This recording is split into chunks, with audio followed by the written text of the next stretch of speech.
Bismillahirrahmanirrahim. Alhamdulillahirabbil alamin. Wa bihi nasta'in wa ala umurid dunya waddin. Wassalatu wassalamu ala asrafil anbiya'i wal mursalin sayyidina wa maulana Muhammadin wa ala alihi wa sahbihi ajmain, amma ba'du.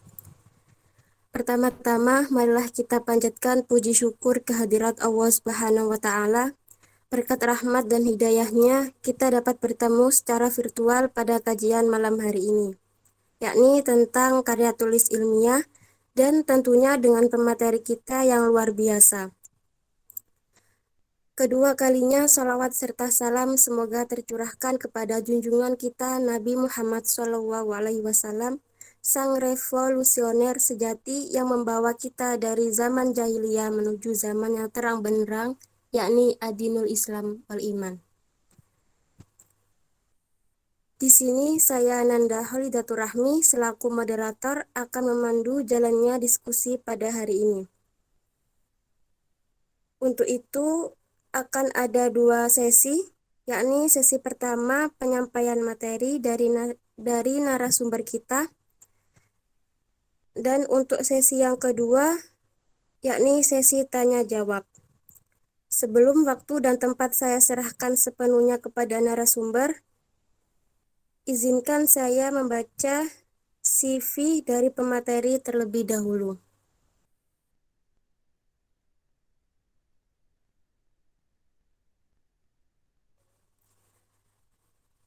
Nama Muhammad Jihaduddin, tempat tanggal lahir Jepara 12 September 1998, jenis kelamin laki-laki, agama Islam, kewarganegaraan Indonesia, alamat Jalan Masjid 8A nomor 13, Sumber Dadap, Pucang Laban, Kota Tulungagung, Jawa Timur. Nomor HP 085 851 816 090.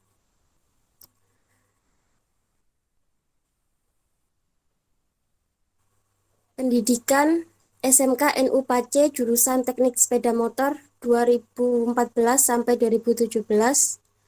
Universitas Trunojoyo Madura jurusan Ekonomi Syariah tahun 2017 sampai 2021. Pengalaman magang kerja dan pelatihan 2016 magang di Joko Motor Kabupaten Nganjuk sebagai teknisi. 2020 magang di Basnas Provinsi Jawa Timur sebagai bidang administrasi pengumpulan dan penyaluran.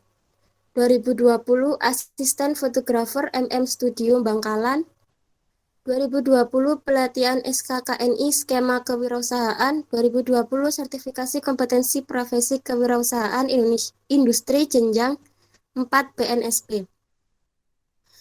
Pengalaman organisasi Ketua Pramuka Gugus Depan MTSN 8 Tulungagung tahun 2013 sampai 2014. Ketua Pramuka Gugus Depan SMK NU Pace Nganjuk tahun 2016 sampai 2017. Anggota kaderisasi PAC Ibnu Pace Nganjuk tahun 2016 sampai 2017. Anggota divisi MNP Entrepreneurship Himaisha FKIS UTM tahun 2018 sampai 2018. Kepala Divisi Penelitian dan Pengembangan UKM Smart FKIS UTM tahun 2018 sampai 2019.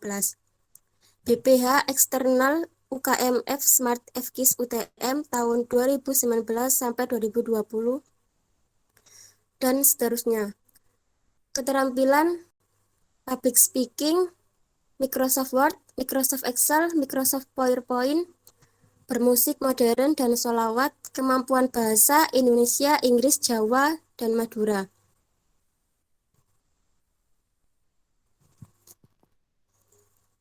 Prestasi juara 2 esai nasional Piala Rektor IAIN Tulungagung 2019, juara 2 inovasi pangan lokal nasional 2018, juara 3 lomba karya tulis ilmiah nasional Hafara 2019, harapan 1 lomba karya tulis ilmiah Al-Quran TRIF 2018, harapan 1 esai Jawa Timur, finalis 10 besar esai nasional Azam Islamic Fair 2019. Mahasiswa berprestasi FKIS 2018.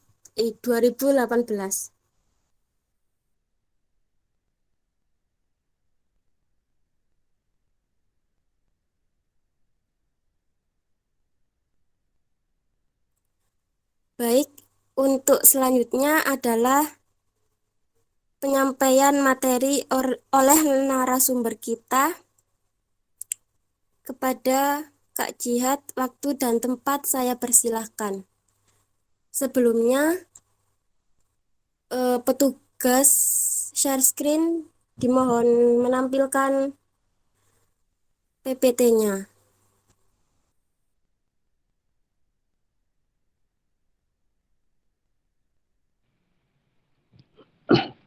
Ya, terima kasih kepada moderator. Sebelumnya suara saya kedengaran? Dengar, Kak. Ya, oke. Sebelumnya, Assalamualaikum warahmatullahi wabarakatuh. Waalaikumsalam Waalaikumsalam warahmatullahi warahmatullahi wabarakatuh. Waalaikumsalam warahmatullahi. Ya, alhamdulillah kita bisa bertemu meskipun kebanyakan saya belum kenal yang periode yang sekarang ini, dan alhamdulillah jangan sampai putus silaturahim kita meskipun kita tidak saling mengenal seperti itu. Karena ilmu itu bisa dicari dari manapun dan kapanpun, maupun online ataupun offline seperti itu. Yang saya hormati Ketua yang sekarang UKM Fakultas Smart, kemudian seluruh anggota dan juga teman-teman yang berbahagia dan siap untuk melanjutkan estafet perjuangan literasi yang ada di Indonesia. Karena kita tahu bahwasanya saat ini literasi Indonesia peringkat terbawah di Asia, dan itu tugas kita nantinya bagaimana literasi kita bisa unggul kembali. Ya, dari acara seperti ini mungkin bisa menunjang hal tersebut. Karena memang kita tahu kalau orang itu sekarang tidak suka membaca, tetapi sudah masuk di industri 4.0, society 5.0, yang mana semuanya sudah masuk teknologi, akhirnya orang malas membaca. Padahal seharusnya teorinya tidak seperti itu, tetapi teknologi itu harus diimbangi dengan membaca. Akhirnya apa? Banyak hoax, banyak hal-hal berita-berita yang tidak sesuai dengan faktanya, karena literasi masih rendah seperti itu. Ya, sebelumnya perkenalkan, tadi sudah dikenalkan sama moderator, nama saya Muhammad Ziaduddin. Saya lulus dari FKIS, Prodi Ekonomi Syariah tahun kemarin 2021. Alhamdulillah, ya itu sebuah perjuangan dan pencapaian besar bagi saya, dan mungkin buat adik-adik nanti juga harus seperti itu. Di sini kita akan sesi sharing, jadi saya belum bisa dikatakan sebagai materi, saya juga masih belajar dalam kepenulisan, saya masih mendalami juga. Jadi saya sesi sharing apa yang sudah saya dapatkan selama ini, seperti itu. Itu untuk PPT-nya boleh diperbesar.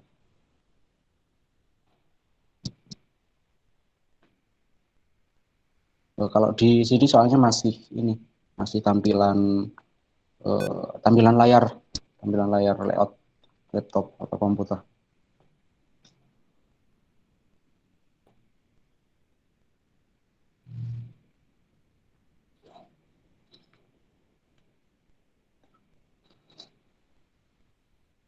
Siap, terima kasih. Jadi sebelum kita mulai, saya ada kata-kata dari penulis terkenal. Beliau penulis dari Jawa Tengah, yaitu Pramudia Anantatur, yang berisi orang boleh pandai setinggi langit. Nah, tetapi selama ia tidak menulis, ia akan hilang di dalam masyarakat dan dari sejarah. Jadi kita mau pandai, seberapa pandai pun, mau jadi profesor pun, kalau kita tidak punya catatan rekam sejarah dengan karya atau tulisan, kita akan hilang, dimakan oleh waktu, dimakan oleh sejarah dan sebagainya. Kebanyakan orang-orang yang hebat sampai saat ini masih kita kenal karena kita tahu dari tulisan-tulisan beliau, bukan dari beliau pinter atau lulusan mana atau sebagainya, tetapi dari karya-karya tulis beliau, buku-buku beliau. Salah satunya adalah Pramudia Anantatur. Boleh dilanjut. Sebelumnya, teman-teman ini masih semester berapa rata-rata? 4, Kak. Semester 4. Sudah pernah dengar karya tulis ilmiah belum? Kalau makalah pasti sudah, tapi kalau karya tulis ilmiah Ya, coba ada yang tahu nggak apa itu karya tulis ilmiah? Mungkin ada yang sudah pernah browsing tentang karya tulis ilmiah atau belum? Coba ada yang tahu apa itu karya tulis ilmiah?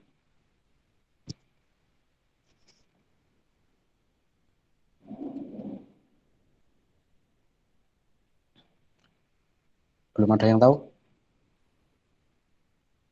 Atau masih malu untuk menyuarakan suara emasnya? Atau masih sungkan? Atau sekarang lagi makan takjil? Lagi sambil makan takjil? Ya apa? Hal itu wajar karena setahun sekali kita bisa merasakan takjil Ramadan. Belum ada yang tahu tentang karya tulis ilmiah? Itu Kak, kayak seperti penelitian atau pengembangan yang yang diteliti oleh seseorang terus disusun dalam bentuk kayak bentuk tertulis gitu loh Kak. Oke, Setahu saya sih gitu Kak. mantap. Dari siapa tadi nggak menyebutkan nama? Itu Kak Nurul Jamila. Nurul Milan. Jaman. Ya, jadi kurang lebih seperti itu. Karya tulis ilmiah itu kita lihat dari judulnya saja, karya tulis ilmiah. Dari karya saja itu pasti karya. Karya itu sebuah apa namanya, sebuah hasil dari pemikiran kita. Tulis itu berbentuk tulisan, berarti karya berbentuk tulisan yang ilmiah seperti itu, yang dihasilkan dari sebuah penelitian. Jadi ada dua, ada karya tulis ilmiah dan juga karya tulis non ilmiah. Ada kalau ilmiah skripsi, kemudian tesis dan sebagainya. Kalau non ilmiah novel, puisi gitu. Next. Jadi untuk selanjutnya, sebelum kita masuk ke karya tulis ilmiah, kita harus tahu dulu karangan ilmiah. Bisa lanjut langsung.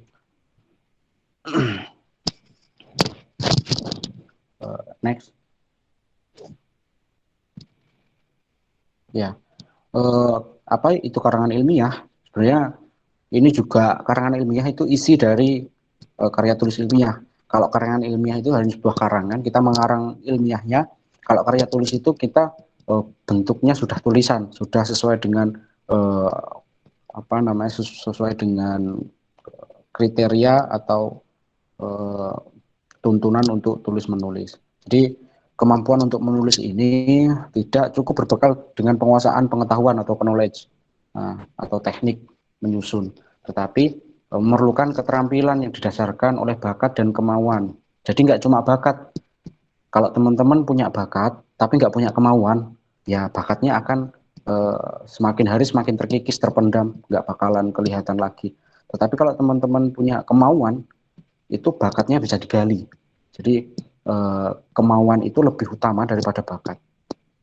Jadi yang penting yakin, pengen, dan usaha, itu yang penting. Next. Nah, apa yang terjadi faktanya? Faktanya bisa dilanjut.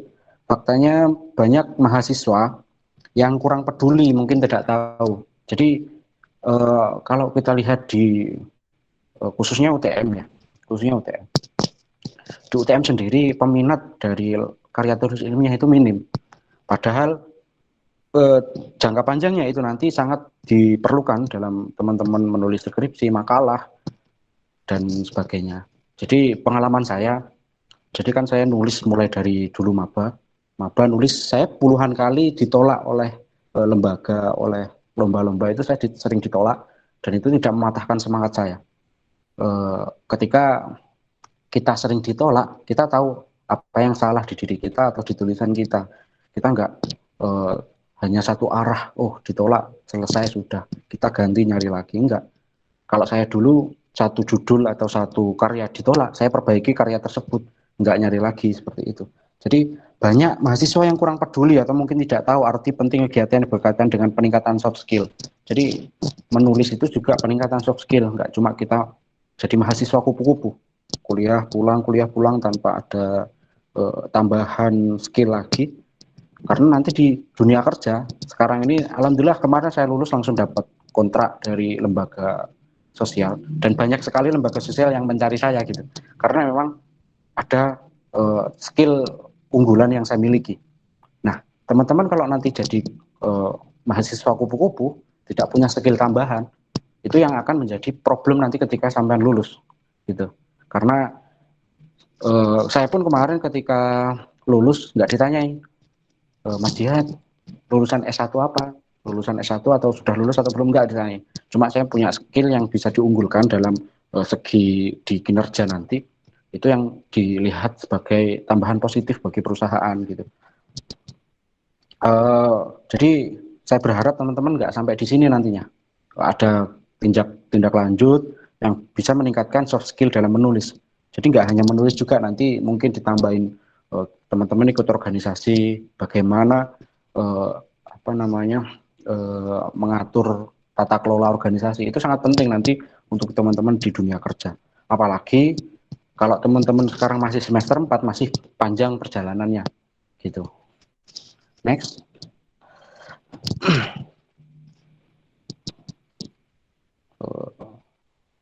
Langsung masuk ke materinya. Terus next. Nah, jadi karangan ilmiah, kembali lagi sebelumnya. Karangan ilmiah itu tulisan yang didasarkan pada pengetahuan ilmiah. Jadi sesuai dengan yang di layar, bahwasanya diperoleh melalui metode ilmiah. Jadi kita nggak hanya nulis. Kalau kita biasa menulis cerpen, kita biasa menulis catatan harian, itu sudah menjadi poin plus buat kita. Setidaknya kita pernah menulis dan kita suka menulis. Masalah ilmiah atau enggak itu urusan nanti, tergantung kebutuhan kita. Kalau kita nanti pengen nulis ilmiah, tinggal nulis karena kita sudah punya dasar, kita suka nulis. Entah itu teman-teman nulis cerpen, kemudian cerita harian, buku harian. Tapi untuk menulis story nggak dihitung ya, karena kalau story itu hanya tulisan-tulisan pendek. Kalau buku harian biasanya diceritakan, cerpen biasanya diceritakan. Nah, kalau karangan ilmiah itu ada 3 kriteria. Itu yang pertama logis, karena fakta, hasil analisis. Nggak boleh ini bukan fakta atau karangan, itu tidak bisa karena karya ilmiah, kita penelitian. Kemudian sistematis, tersusun dari beberapa struktur yang sudah disesuaikan dengan ketentuan. Kemudian komprehensif. Nah, komprehensif ini antara fakta, gejala, dan peristiwa itu dihubungkan atau bisa menyatu antara faktanya apa, kemudian gejala dan peristiwanya apa, kemudian solusinya apa, itu harus sesuai. Next. Kemudian pengertian tadi yang disampaikan di Nurul Jamilah kalau nggak salah ya, itu sebenarnya sudah benar, cuma ada beberapa yang lebih kompleks lagi, yaitu karya tulis ilmiah merupakan karya tulis yang isinya berusaha memaparkan suatu pembahasan secara ilmiah yang dilakukan oleh seorang penulis dan peneliti. Nah, untuk memberitahukan suatu hal secara logis dan sistematik pada para pembaca, karya ilmiah ini biasanya ditulis untuk mencari jawaban. Jadi karya tulis ilmiah ini kita membuat suatu solusi. Jadi contoh ada sekarang ini permasalahan minyak goreng contohnya. Nah, kita nulis apa penyebabnya, latar belakangnya kok sampai habis apa, entah dikorupsi atau di sebagaimana.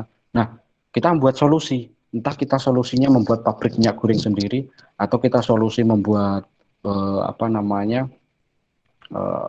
sumber daya manusianya yang teratur dan sebagainya, bisa. Dan itu dituangkan dalam tulisan. Itu yang dinamakan karya tulis ilmiah sebenarnya. Sebenarnya gampang kalau kita telaah secara mentah ya. Kalau kita telaah secara tekstual, kalau kita telaah secara hanya melihat saja, karya tulis ilmiah itu hanya ada 3. Kita melihat masalah, kemudian masalahnya apa, kita membuat solusi, kita membuat kesimpulan dan saran dari solusi tersebut, selesai.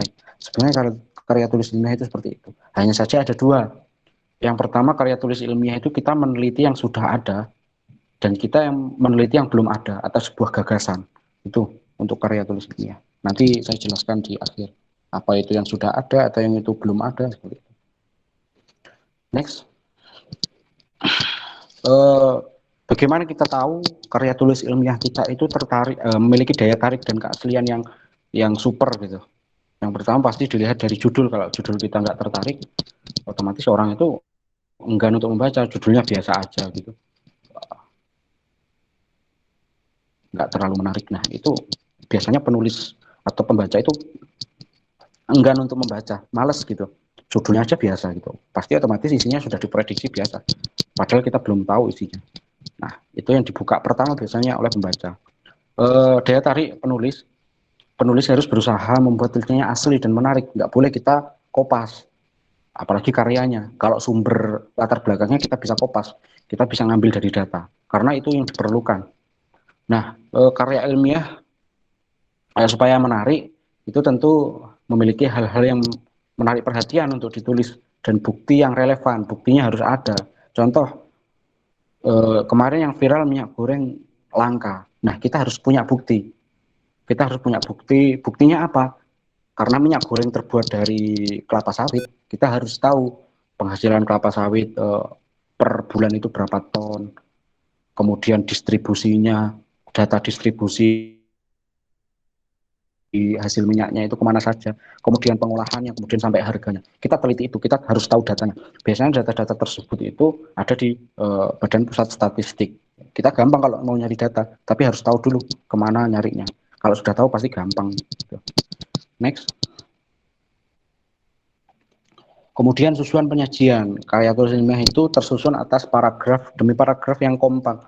Jadi kalau kita baca karya tulis ilmiah itu harus antara paragraf satu dengan yang satunya itu harus nyambung gitu. Paragraf satu membahas, contoh paragraf di atas itu membahas yang paling pertama paragrafnya itu membahas Indonesia merupakan pengolah minyak kelapa sawit terbesar di Asia. Nah bawahnya itu paragraf selanjutnya harus membahas lagi, kita mau bahas dari kelapa sawit itu apa, contoh minyak goreng, ya sudah kita ngasih deskripsi tentang hasil dari kelapa sawit itu gitu. Nanti kita bahas lebih detail lagi. Next. Jadi ini yang saya jelaskan di PPT ini poin-poin intinya, maksudnya istilahnya itu sebagai teorinya.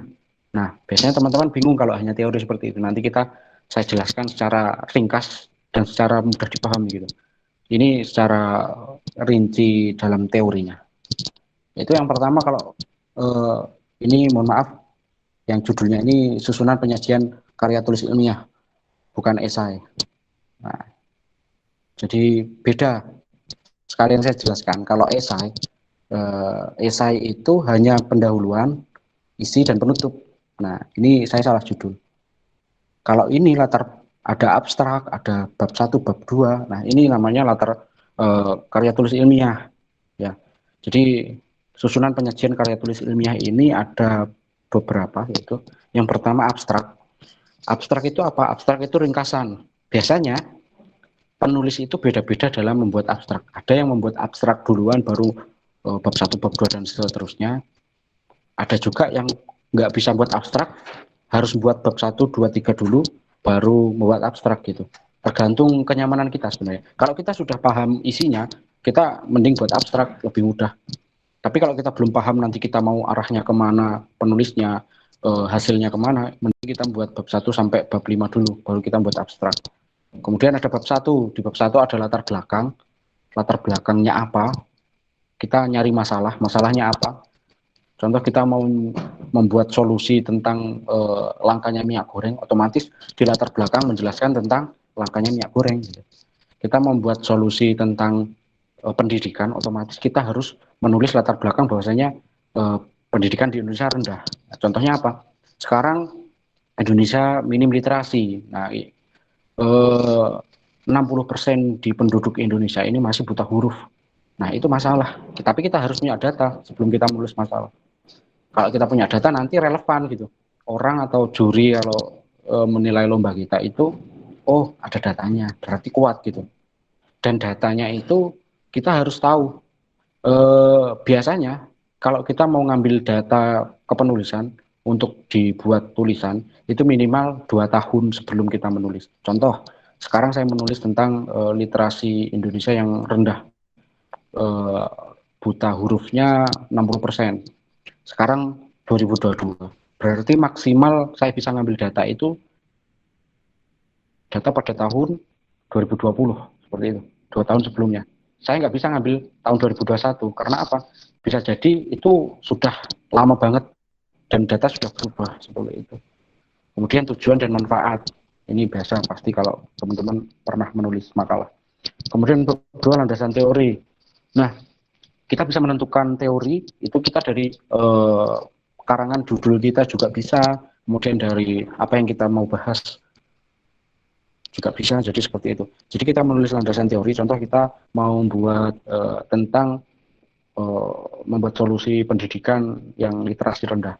Jadi otomatis teorinya tentang teori pendidikan, kemudian teori literasi, kemudian teori apa namanya, teori membaca dan sebagainya. Bisa juga kalau saya kemarin ketika menulis LKTI ada penelitian saya yang berjudul memanfaatkan dana wakaf untuk pertanian. Nah itu otomatis teori saya ada teori wakaf, kemudian teori pengelolaan pertanian, kemudian ada teori industri seperti itu. Kemudian metode penelitian ini ada dua, teman-teman pakai kualitatif atau kuantitatif gitu. Tapi kebanyakan untuk LKTI, kalau karya ilmiah itu ada banyak versinya. Tapi kalau LKTI kebanyakan teman-teman itu setahu saya banyak yang menggunakan kualitatif deskripsi. Tidak jarang juga ada yang menggunakan kuantitatif, cuma dalam kan tadi ada dua, karya tulis yang solusi dan juga karya tulis yang sudah ada. Tapi kalau setahu saya itu kebanyakan menggunakan kualitatif gitu. Kemudian bab 4 pembahasan. Di pembahasan ini kita jelaskan hasil dari penelitian kita kalau penelitiannya sudah ada. Yang kedua, solusi kita. Kita buat program apa? Dijelaskan di pembahasan. Kemudian kesimpulan dan saran. Ini pasti sudah tahu lah teman-teman bagaimana kesimpulan sarannya disimpulkan, kemudian dikasih saran bagaimana supaya programnya sampean yang ditulis ini bisa berjalan. Tuh, next.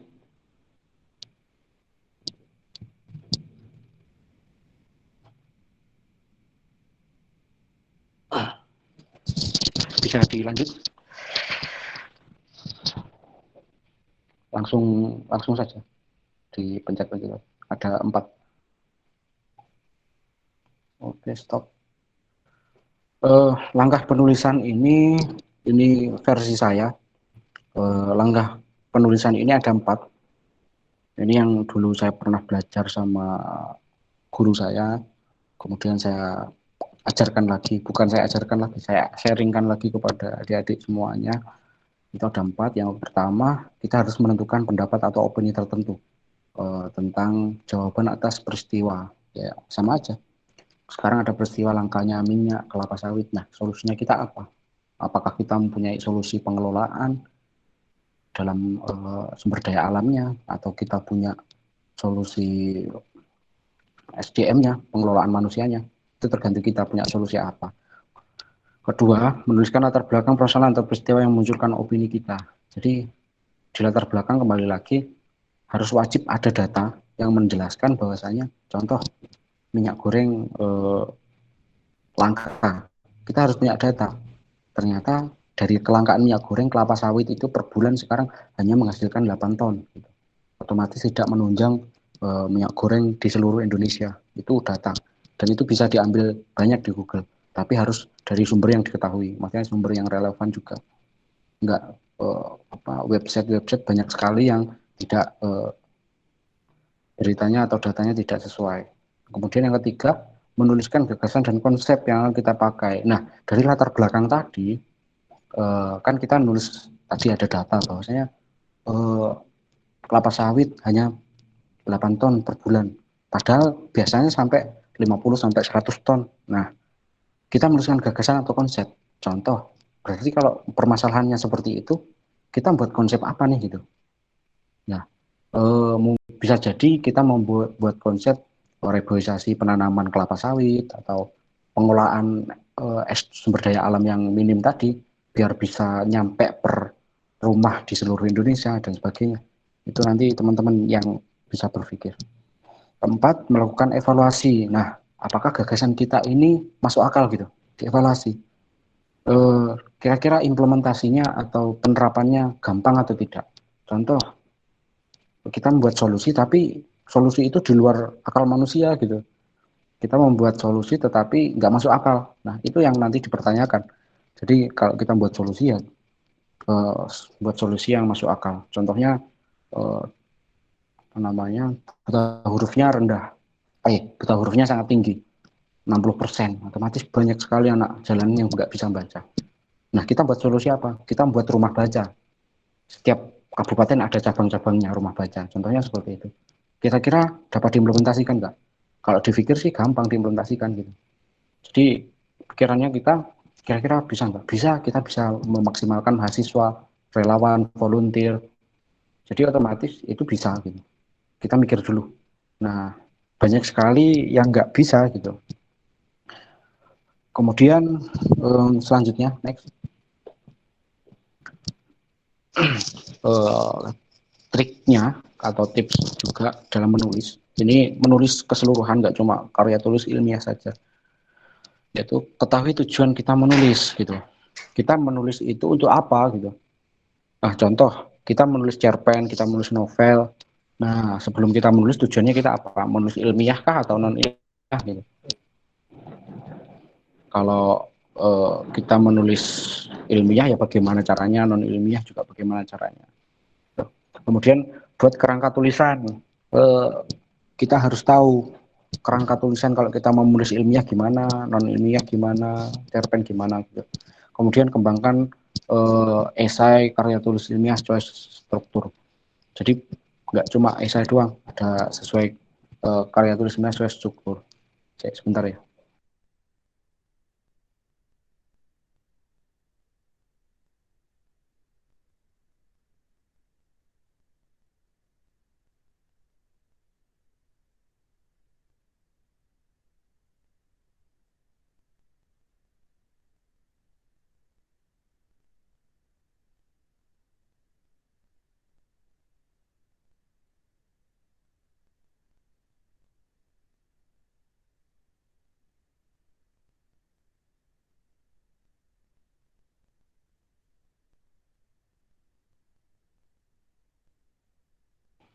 Ya, mohon maaf ada ini, masih ada saudara saya.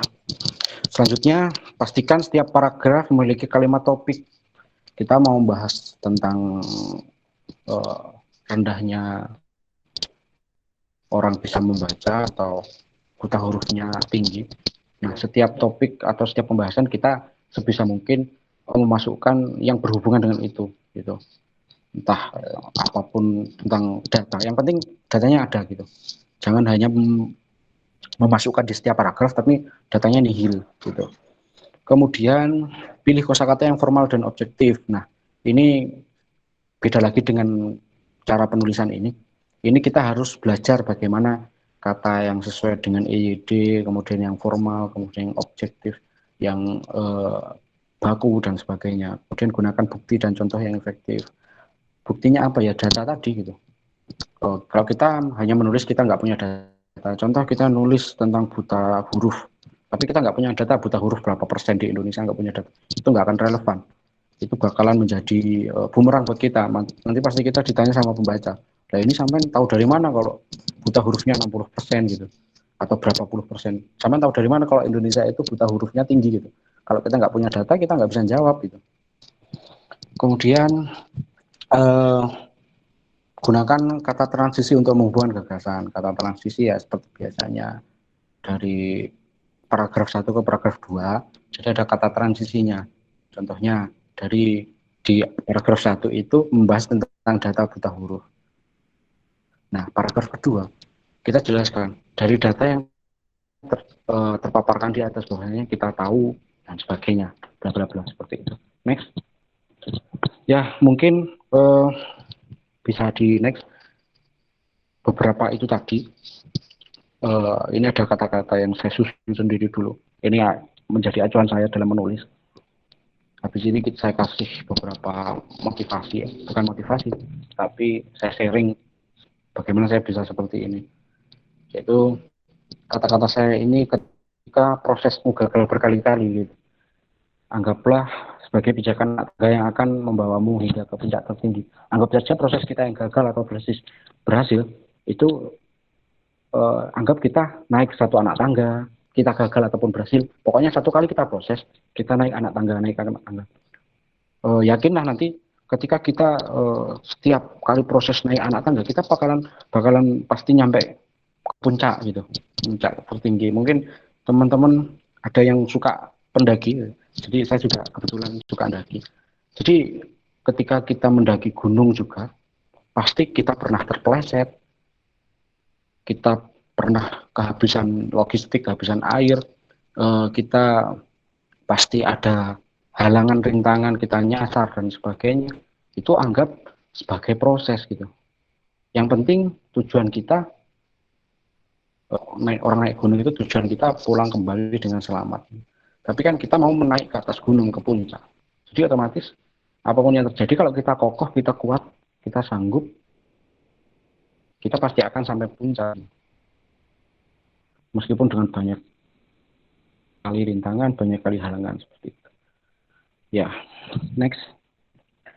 Nah, kemudian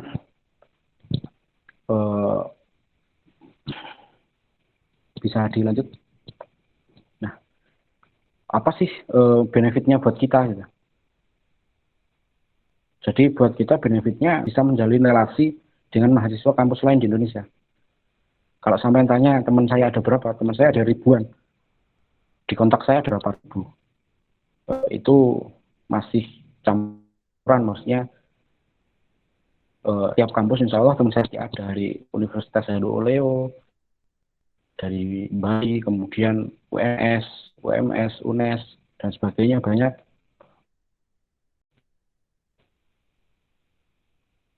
Banyak sekali. Jadi kalau kita siap untuk terjun ke karya tulis ilmiah, kita pasti nanti biasanya kalau dulu offline itu kalau yang lolos lomba itu biasanya kita langsung ke tempat kampusnya, sekalian kita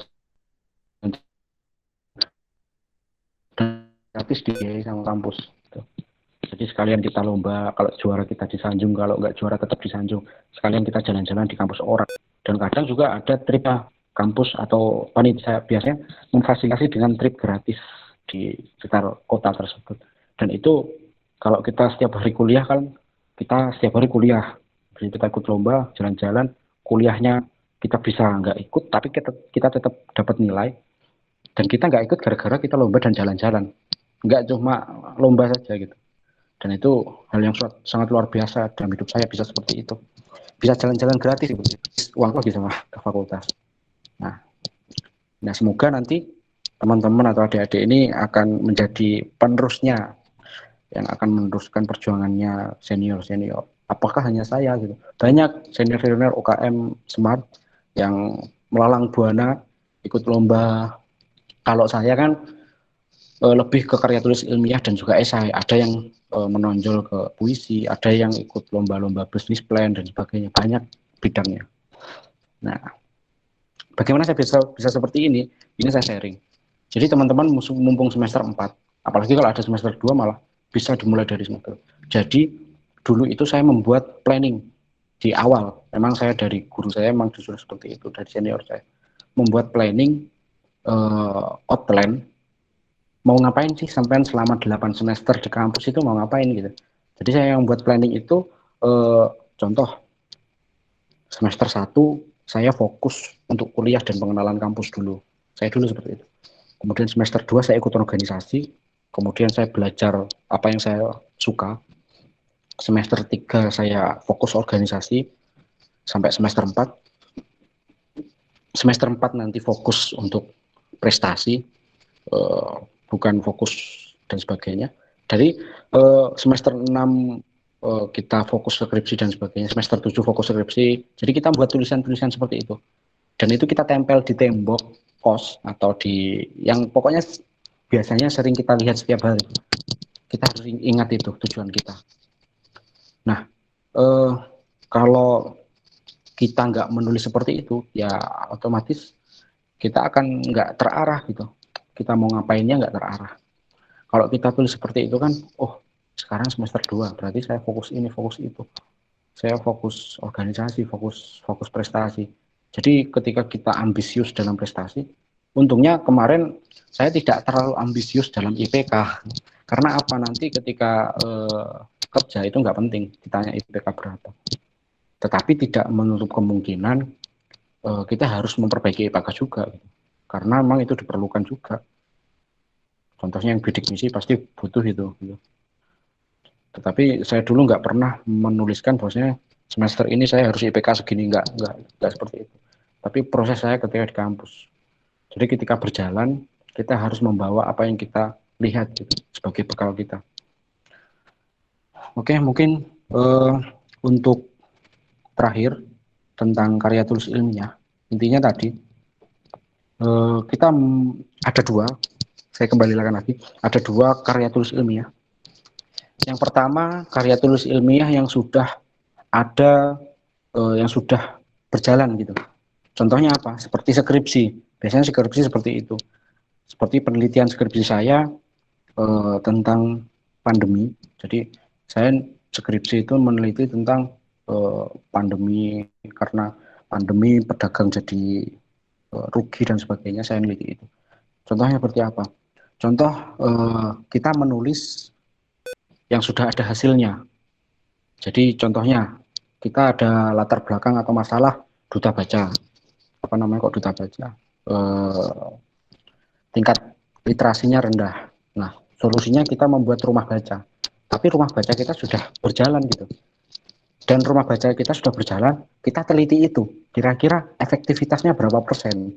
Jadi karya tulis yang pertama itu meneliti tentang itu. Meneliti tentang kira-kira hal yang sudah berjalan ini efektivitasnya berapa persen untuk meningkatkan literasi di Indonesia. Itu contohnya yang pertama. Kemudian karya tulis yang kedua itu kita membuat sebuah gagasan. Ini belum terjadi atau belum ada. Contohnya kembali lagi literasi. Belajar literasi. Literasinya rendah, kita membuat gagasan, kita membuat aplikasi membaca untuk anak kecil dengan dikasih apa namanya, biar menarik itu dikasih gambar kartun atau apa biar anak-anak itu suka membaca. Nah, apakah itu sudah berjalan? Belum. Berarti itu dikatakan gagasan. Belum karya tulis yang sudah berjalan atau penelitian berjalan. Kalau yang gagasan itu berarti itu belum berjalan, baru kita yang akan membuat. Kalau kita ditanya sama dosen atau juri, biasanya ini sudah berjalan mas, belum, ini kita membuat gagasan. Ketika kita nanti ini sudah mantap, sudah sesuai konsep, kemudian kita sudah siap untuk diangkat, kita akan membuat aplikasi tersebut, seperti itu. Jadi secara garis besar, karya tulis itu seperti itu tadi. Nah, untuk karya tulis ilmiah ya, yang saya jelaskan tadi, bagaimana penulisannya, ada abstrak, bab 1 dan seterusnya dan sebagainya. Ya mungkin cukup dari saya. Habis ini mungkin ada beberapa pertanyaan dari adik-adik semuanya yang mungkin biasanya, Mas saya itu suka nulis tapi gimana mulainya, atau kadang saya nggak fokus dan sebagainya. Ya silahkan ditanyakan sebanyak-banyaknya. Insya Allah saya menerima apa namanya pertanyaan sebanyak-banyaknya. Dan ketika saya hanya manusia biasa, kalau saya ada salah dalam penyampaian, mungkin teman-teman ada yang lebih bisa, ada yang lebih pintar, dipersilahkan, nggak apa-apa. Kita sharing. Jadi jangan anggap saya sebagai pemateri, sebagai orang yang mengasih ilmu, tapi kita harus bisa feedback. Jadi saya ngambil ilmu dari adik-adik juga ngambil ilmu dari saya. Jadi kita sharing. Gitu. Mungkin sekian. Assalamualaikum warahmatullahi wabarakatuh. Waalaikumsalam warahmatullahi wabarakatuh. Alhamdulillah, sangat luar biasa materi yang telah disampaikan oleh narasumber kita. Sesi selanjutnya yakni sesi tanya jawab.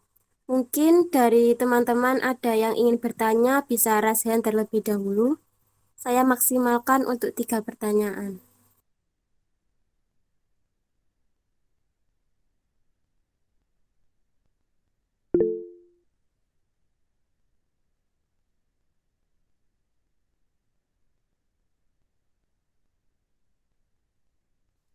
Ya, silakan Mbak Devi disampaikan pertanyaannya.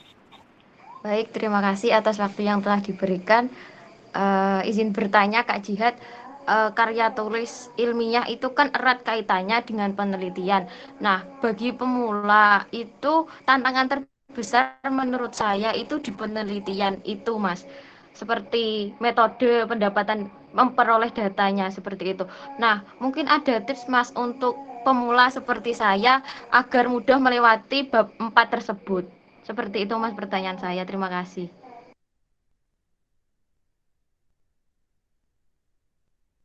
Ya, ini mungkin dijawab langsung apa nunggu yang lain? Nggih, monggo Mas bisa dijawab langsung. Oke, terima kasih Devi. Jadi yang ditanyakan tentang bab 4 ya, atau datanya atau apanya? Oke Mas, seperti itu. Bab 4 itu. Jadi kalau kita itu baru, ini sekedar sharing saya dulu ketika saya masih maba. Saya benar-benar masih maba. Gitu. Saya baru selesai ospek, saya langsung minta diajarin karya tulis ilmiah. Karena ketika ospek kan ada pengenalan UKM. Oh ini UKM Smart menulis, mereka bilang bisa jalan-jalan. Nah itu pertama yang menjadi tujuan saya. Saya bisa jalan-jalan nih, yang akhirnya kan sampai sekarang bisa terwujud. Nah apa yang saya kerjakan? Kita sering membaca karyanya senior. Jadi dulu baru ospek saya langsung minta, langsung dikasih satu file. Dan itu isinya puluhan karya tulis ilmiah, puluhan esai. Nah, saya lihat, saya baca-baca tekniknya, karakternya, bagaimana dia bisa menulis bab 4, penelitiannya seperti apa. Kalau kan ada dua tadi, Dek. Yang pertama ada karya tulis ilmiah yang bersifat sudah ada, programnya itu sudah ada. Yang satunya gagasan. Nah, kalau programnya yang sudah ada, memang sampean harus penelitian. Penelitian program yang sudah ada itu. Biasanya kalau kita sebagai pemula itu biasanya kita menulis gagasan gitu. Jadi nggak perlu penelitian kalau gagasan. Gagasan itu yang diperlukan penelitiannya ada bab di latar belakang. Kita harus penelitian data-datanya. Contoh literasi tadi. Kalau kita melihat literasi rendah, kita harus meneliti dulu. Kita ngambil data dari sini, kemudian kita simpulkan bahwasanya dari data tersebut memang literasi sangat rendah. Contoh literasi berapa persen itu kita tahu. Tapi kalau contoh program yang sudah berjalan, baru kita harus penelitian. Kita harus hitung efektivitas. Contoh di rumah baca itu tadi, ini kan contoh. Rumah baca itu tadi setiap bulan sudah ada berapa anak bisa membaca. Jadi kita kalikan. Kalau setahun berarti berapa? Otomatis kalau literasinya rendah 60% berarti ada 12 juta anak nggak bisa baca. Berarti kita bisa memaksimalkan dalam beberapa contoh. Kalau per bulannya ada 10, berarti per tahunnya 120. Nah, otomatis berapa tahun kita bisa menyelesaikan anak-anak ini bisa baca gitu. Itu kalau penelitian. Kalau gagasan nggak perlu seperti itu. Kalau gagasan itu kita sering-sering membaca karyanya kakak senior, kita lihat. Tapi yang memang penelitiannya juga gagasan juga. Kakak itu buat karya tulis gagasan juga, bukan penelitian juga. Tapi kalau saya itu dalam karya tulis ilmiah, saya seringnya menulis gagasan, bukan penelitian. Jadi saya nggak perlu meneliti. Mungkin tulisan saya yang tentang penelitian itu bisa dihitung, tapi kalau gagasan tentang saya meneliti sebuah masalah itu banyak. Dan apakah gagasan saya sudah ada? Belum ada gitu. Itu yang pertama, trik tipsnya bagi pemula. Sering-sering membaca, kemudian kita harus tahu dulu kita mau penelitian yang sudah ada atau belum gitu. Kemudian selanjutnya ngajak senior buat jadi satu tim kalau kita mau ikut lomba. Karena apa? Kita akan istilah logikanya gini. Dalam senior kan pasti sudah punya ilmu banyak, sudah pasti punya pengalaman banyak. Nah, ibaratkan itu air putih yang ada di dalam satu botol. Kita ibaratkan satu tetes cairan hitam, kalau kita masuk di air putih itu, otomatis kalau satu tetes doang, kalau sampean doang masuk, otomatis sampean juga akan ikut putih gitu. Itu artinya apa? Ilmu itu akan terus turun-temurun diturunkan kepada juniornya. Nggak hanya stagnan di, contohnya, saya kemarin juga yang sering sekali belajar sama saya, dan itu ada yang FKIS, ada yang dari pendidikan kemarin, kemudian pengalaman saya turunkan ke mereka gitu, bagaimana saya nulis.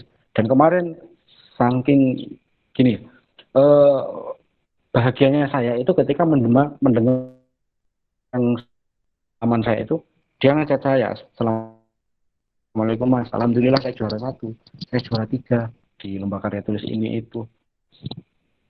Nah, sebagai orang yang menyalurkan itu, yang sebagai menurunkan ilmu saya ikut senang gitu. Meskipun mungkin yang jalan-jalan dia, yang mendapat benefit dia. Cuma kan sebagai orang yang ngasih tahu itu hal yang sangat senang. Jadi otomatis kalau sampai minta senior untuk ngajarin, otomatis pasti mau. Karena itu akan menjadi amal jariah buat seniornya sampean. Begitupun saya, kalau teman-teman kan sudah ada saya di grup juga. Kalau teman-teman bingung, teman-teman pengen nanya, pengen belajar, pengen tahu bagaimana menulis, boleh ngechat saya. Insya Allah kalau saya nggak sibuk, saya balas. Pasti saya balas. Saya itu orangnya sosialnya tinggi. Jadi saya dalam balas chat itu nggak pilih-pilih.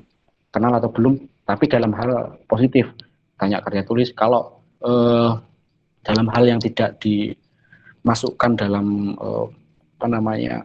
dalam intinya, atau nggak penting itu baru saya nggak balas. Kalau tanya-tanya tentang ilmu, insya Allah saya balas. Boleh nanti ngechat saya atau tanya. Ya, jadi itu tipsnya kalau sampean pemula dan sebagainya. Saya dulu juga gitu.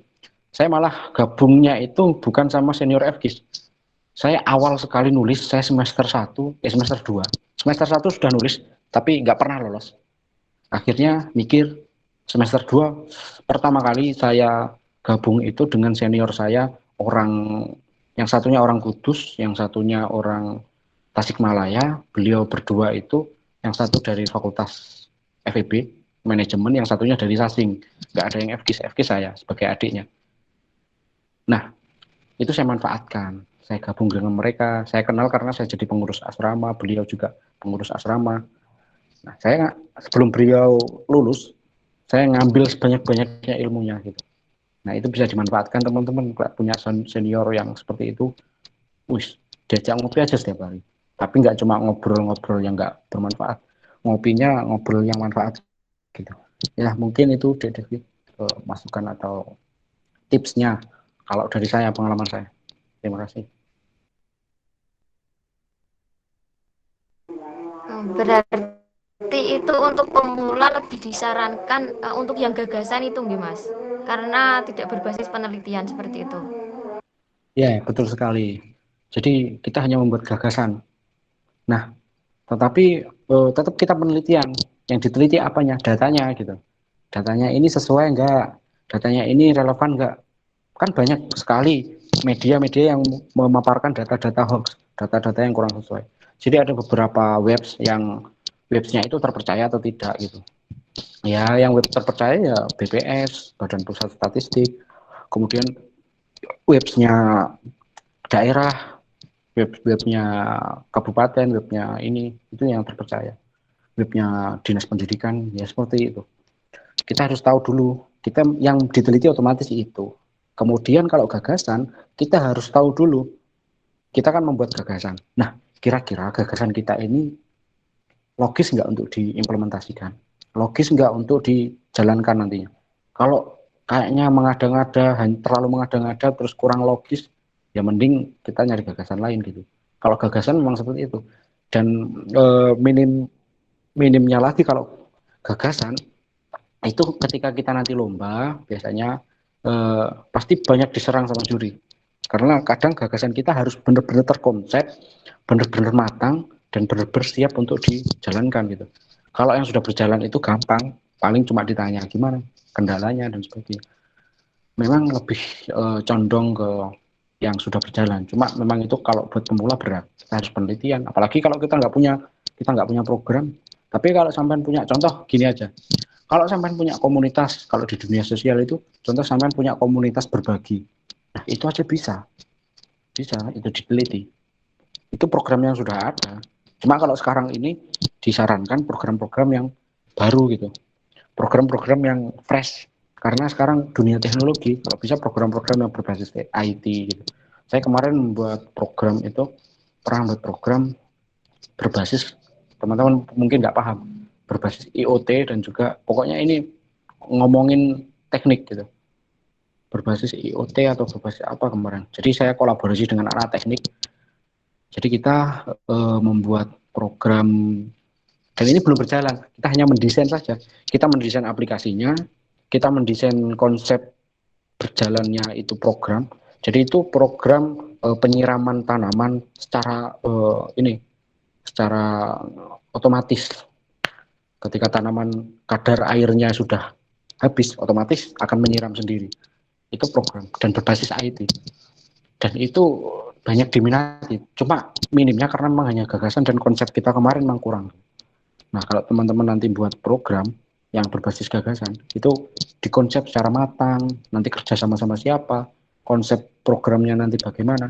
Karena kan kemarin saya buat itu penyiraman secara otomatis gara-gara banyaknya ladang tandus gitu. Di Indonesia itu banyak sekali yang tandus nggak bisa ditanamin, otomatis kita buat seperti itu.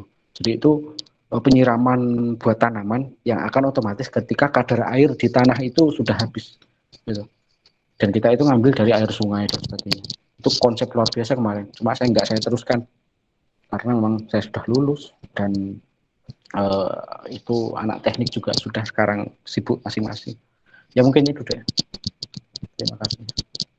Mungkin ada yang lain atau Mas saya ini nggak bisa memulai atau kurang fokus dan sebagainya. Itu biasanya banyak sih anak-anak yang pemula.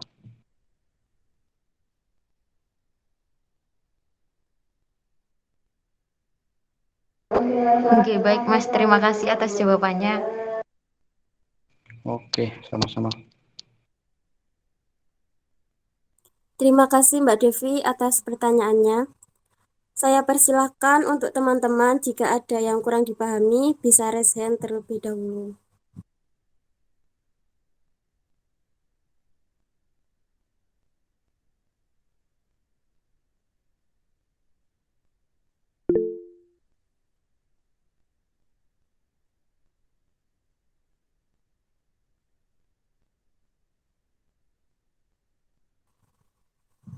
Ya, silakan Mbak Titi Ikmatul. Saya persilahkan. Baik, terima kasih sebelumnya. Izin bertanya, Kak. Kan saya itu semester 2. Nah, di sini saya dari semester 1 itu kan online. Seperti yang saya rasakan, di sini saya sulit sekali dalam menemukan kayak teman dan info-info tentang kayak pengajaran LKTI sendiri karena saya masih kesusahan ketika mengerjakan LKTI daripada esai. Terus juga yang menurut pendapat kakak itu bagaimana sih cara saya dalam mengupgrade ataupun cara saya yang masih baru awal agar saya itu bisa membuat LKTI yang sesuai dengan seperti yang biasanya gitu Kak. Soalnya masih kesusahan banget sedangkan untuk sekarang itu banyak sekali lomba-lomba LKTI, namun saya sendiri itu masih kesulitan gitu Kak. Untuk yang satu lagi itu kan biasanya kalau esai itu lebih pendek nih Kak. Nah itu apakah kalau dari esai ke LKTI itu bisa dijadikan LKTI? Maksudnya dari esai itu bisa dijadikan LKTI atau enggak Kak? Mungkin bisa dijelaskan Kak. Terima kasih. Oke, sama-sama. Jadi ada dua pertanyaan ya, yaitu yang pertama tadi bagaimana sampean bisa menulis karena cuman online, kemudian kurang ada info dan sebagainya, kemudian sampean nggak ada untuk yang ngajarin dan sebagainya. Kemudian yang kedua, apakah LKTI bisa dijadikan esai atau sebaliknya? Seperti itu ya, kurang lebih.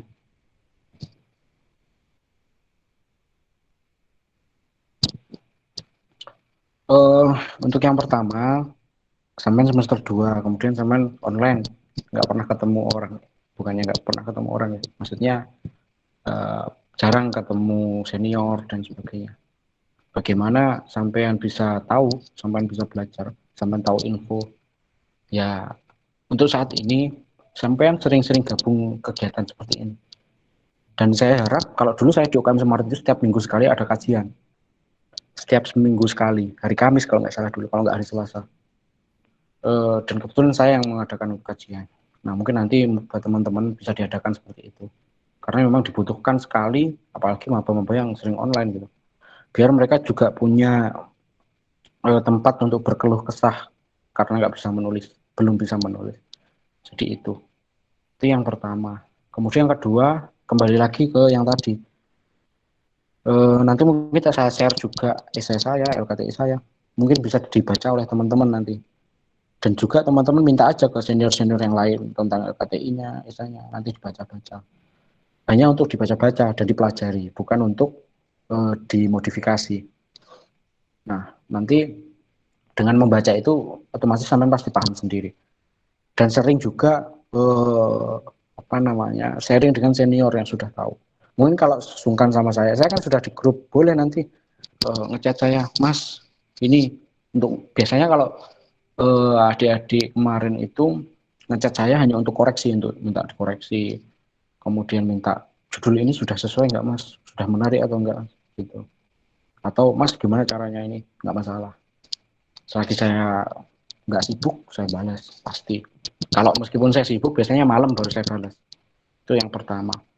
Kita sering-sering membaca, sering sharing sama senior. Kita harus sering belajar itulah. Intinya kita bersosial dulu pada senior. Itu yang pertama. Kemudian apakah esai itu bisa menjadi LKTI? LKTI itu bisa menjadi esai? Bisa. Saya sering seperti itu gitu. Kadang kalau esai saya nggak lolos, saya rombak. Ada contoh sekarang saya lomba esai nggak lolos. Terus besoknya ada lomba LKTI. Daripada saya bingung buat program lagi, mendingan saya rombak. Memang kalau dari esai ke LKTI kita menambah banyak, kita menambah teori, kita menambah.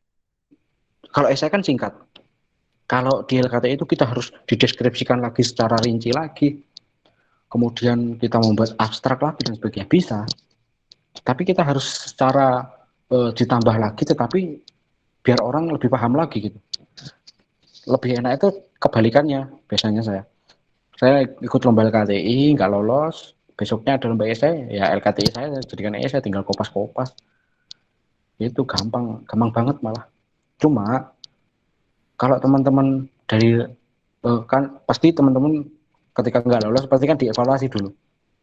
Ini salahnya di mana kalau nggak lolos? Jangan cuma kopas, jangan cuma dijadikan LKTI, jangan cuma dijadikan esai. Dievaluasi dulu. Masa sudah jelas nggak lolos, langsung kopas-kopas, jelas nggak lolos lagi nanti.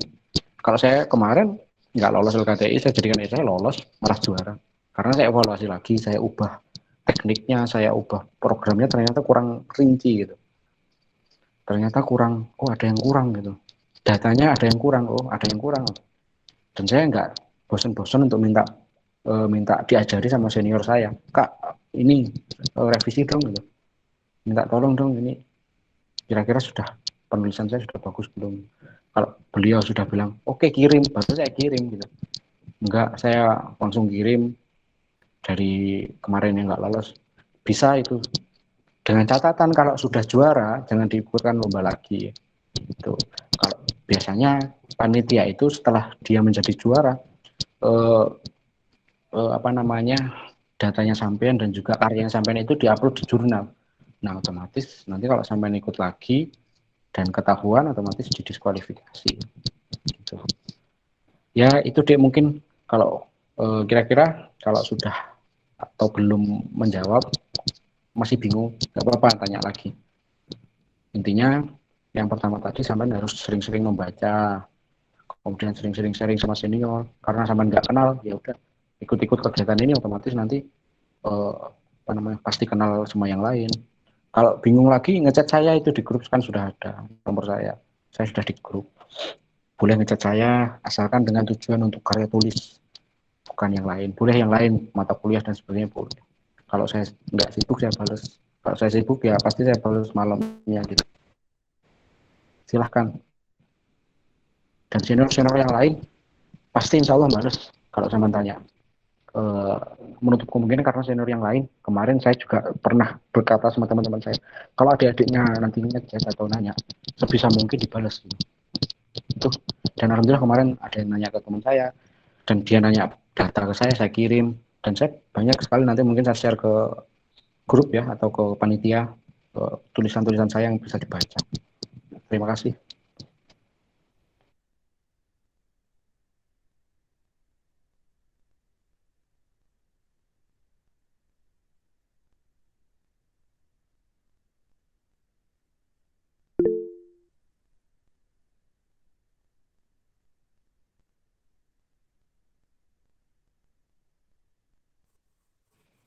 Mungkin ada Saya yang lain ini ada present, oh Kak. ya, moderator. Saya persilahkan untuk eh,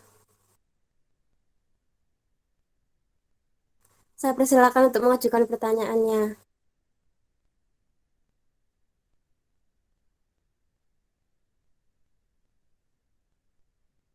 Tadi kayaknya siapa namanya, Wahyu mengangkat tangan tadi kayaknya. Ya, baik, terima kasih atas kesempatannya moderator. Sebelumnya terima kasih banyak kepada Kak Jihad untuk materi kali ini yang sangat luar biasa. Saya ingin bertanya Kak, seperti ini Kak. Dalam kita itu sudah ada ide Kak untuk menulis, tetapi kita jika melihat referensi yang kita buat itu sudah ada idenya yang kita teliti, maksudnya sudah diteliti terlebih dahulu Kak. Misalkan sudah ada di skripsi dan juga di jurnal. Langkah kami yang kita buat itu seperti apa Kak? Apakah kita mengonsep ide kita itu atau kita revisi lagi untuk ide-ide itu Kak? Terima kasih Kak.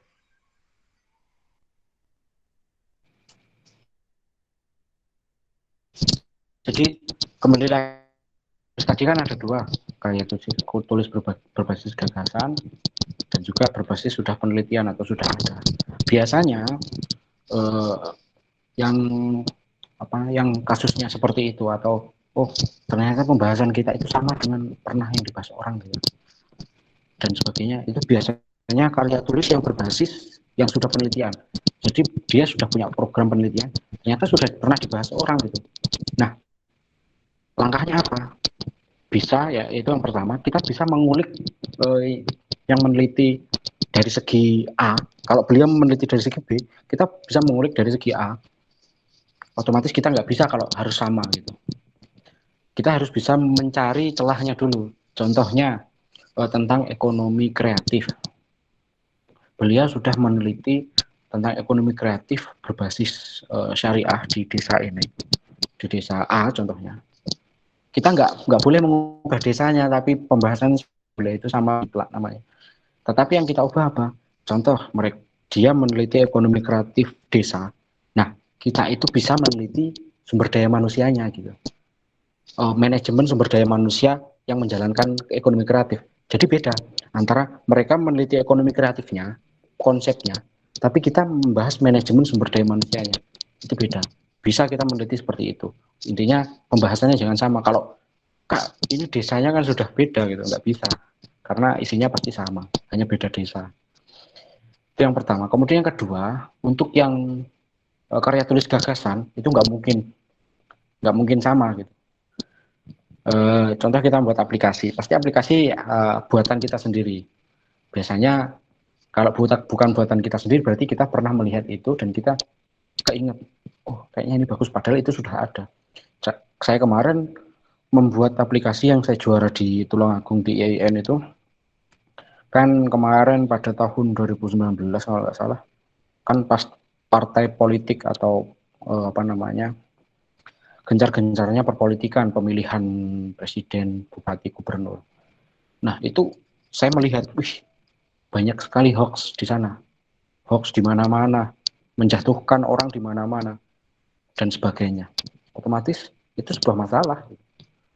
Nah, saya teliti dulu, kira-kira dalam masalah itu sudah ada penerapan solusinya enggak? Ternyata ada beberapa solusi-solusi yang kurang maksimal. Otomatis saya membuat sebuah gagasan aplikasi, belum berjalan aplikasinya, semua konsep saya. Namanya Smart Poll, aplikasi saya. Kalau kepanjangannya Smart Politik. Isi aplikasi saya apa? Aplikasi saya ini bekerja sama dengan yang ngurusin tentang pemilihan ya.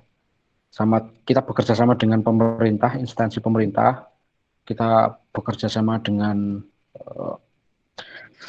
pihak-pihak tertentu. Kita membuat aplikasi itu untuk apa? Menyediakan berita-berita yang valid, yang tidak ada hoaxnya. Maksudnya kalau berita-berita kan banyak, kita nggak bisa milih. Kalau di situ sudah terpilih gitu, berita-beritanya tanpa hoax. Kita juga bisa melihat calon-calon kandidat pemimpin dari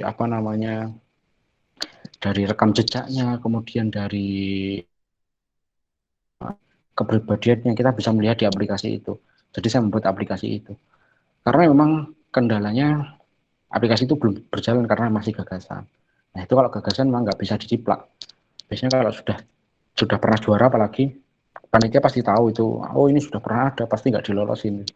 Tapi kalau penelitian yang berbasis tadi sudah ada, itu kita bisa mengulik lagi mana yang bisa diteliti.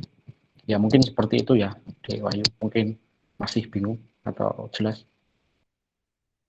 Oke, baik Kak. Terima kasih banyak Kak. Oke, sama-sama. Terima kasih untuk pertanyaannya. Alhamdulillah, sesi tanya jawab sudah selesai. Terima kasih untuk pemateri atas jawaban dari pertanyaan teman-teman. Sebelum saya tutup kajian pada malam hari ini, mungkin ada closing statement dari pemateri. Saya persilahkan. Ya, terima kasih kepada moderator. Ya, sebelumnya saya ucapkan terima kasih kepada teman-teman pengurus UKMF Smart yang sudah sanggup dan sedia untuk melanjutkan estafet perjuangan kita dalam meningkatkan literasi di Indonesia. Memang miris kalau kita melihat literasi di Indonesia, mulai dari anak-anak yang sudah pergaulan bebas, kemudian kita melihat anak-anak yang pegangannya sudah Android dan sebagainya. Dan kalau teman-teman tahu, kemarin saya pernah melihat ada bapak-bapak pejuang literasi, sampai beliau itu bukunya dikelilingkan, beli seikhlasnya, dikasih uang seikhlasnya. Yang penting buku ini jadi milik sampean dan sampean baca. Sebegitunya perjuangan beliau untuk literasi. Saya kemarin ketemu di Jogja. Beliau pejuang literasi yang menurut saya sangat luar biasa. Terserah sampean mau beli mana, bayar seikhlasnya Mas gitu. Itu akan menjadi tamparan keras buat kita sebagai mahasiswa. Kita sebagai agent of change, kita akan merasa gagal kalau melihat hal seperti itu. Kita itu agen of change yang kalau dikatakan kurang tepat, kalau dikatakan gagal. Karena apa? Kita tidak tahu permasalahan yang utama. Dampaknya apa? Banyak sekali hoax karena banyak orang yang kurang membaca. Banyak sekali konflik yang memang literasinya rendah. Nah, itu saya berharap kegiatan seperti ini nantinya bisa dilanjutkan. Ya seperti saya dulu, perjuangan saya di UKM Smart, kebetulan saya juga dari divisi Litbang, saya kepala divisi di angkatan 2018. Jadi dulu senior saya yang jadi ketua, jadi saya baru masuk UKM Smart langsung disuruh jadi kepala divisi. Jadi saya nggak jadi anggota dulu, saya masuk langsung kepala divisi Litbang. Nah, dari situ saya langsung membuat perubahan. Setiap minggu kita harus ada sekali, minimal sekali, kadang 2 kali, hari Selasa sama hari Kamis. Dan itu materi-materinya saya ngambil dari dari senior, kemudian dari teman-teman penulis saya. Dan itu saya wajibkan untuk pengurus terutama, karena kita mau menggerakkan orang, kita sendiri dulu yang harus gerak. Kita nggak bisa menggerakkan orang tanpa kita yang bergerak dulu. Intinya, ketika teman-teman menulis, ketika ada goresan pena yang ada di atas putih, ada goresan warna-warni, entah apa itu tentang goresan yang di atas kertas putih, itu yang akan menjadi tanda, itu yang akan menjadi ketika melihat itu sebuah karya. Nggak harus tulisan, puisi pun bisa, yang penting kita nulis.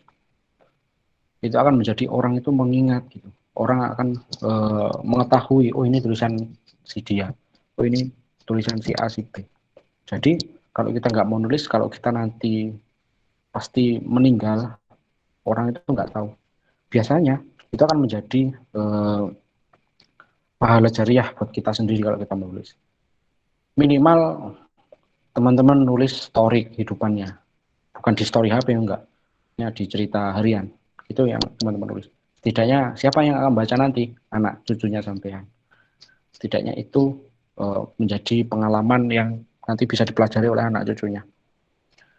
Ya, selama kita tidak menulis, pasti kita semakin hilang di peradaban. Seperti itu. Terima kasih. Semoga tetap semangat dalam menulis. Karena kebutuhan itu bukan keinginan. Sekali lagi itu kebutuhan. Terima kasih sekali lagi. Semoga nanti kita bisa ketemu lagi dalam sesi-sesi selanjutnya, dalam sesi-sesi menulis juga selanjutnya, apapun itu nanti. Dan juga terakhir silahkan kalau ingin tanya sama saya, nomor saya ada di grup, bisa chat, boleh. Terima kasih. Assalamualaikum warahmatullahi wabarakatuh. Waalaikumsalam warahmatullahi wabarakatuh. Baik, sedikit saya simpulkan materi pada malam hari ini.